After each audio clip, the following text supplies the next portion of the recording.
Since the death of George Floyd, we've seen the Chattanooga Police Department play a huge role in the demonstrations, as well as make some changes within their agency after calls for better policing from some community members.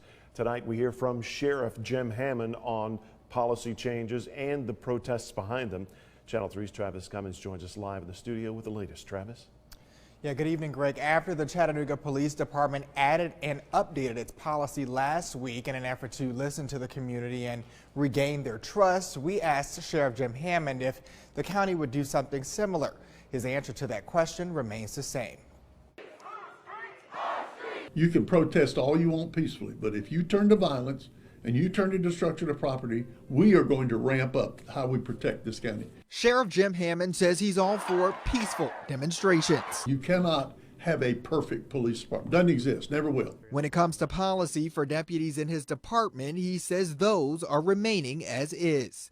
He's relying on the more than 40 hours of training they receive each year under national policing standards. If they follow policy and procedures, if they follow post instructions, there is no issue.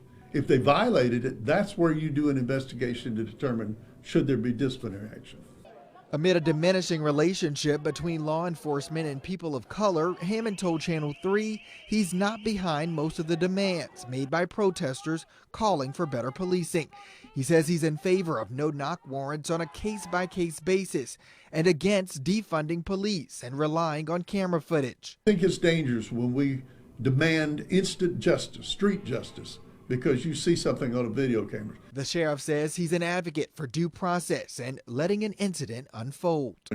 Why did this happen? Was training deficient? Did you do a bad hiring? Did you not do due diligence in who you hired? Hammond says he wants to remind people that what happened in the Twin Cities is not a reflection of law enforcement as a whole. But you've got many more officers out there, 750,000 of them in the United States, that go out there and do the right job every day. And Sheriff Hammond says he's been having trouble creating diversity within the department due to people not meeting background check requirements. He says he won't give up on reaching them as long as he holds the title of sheriff. Reporting in the studio tonight, Travis Cummins, Channel 3 Eyewitness News.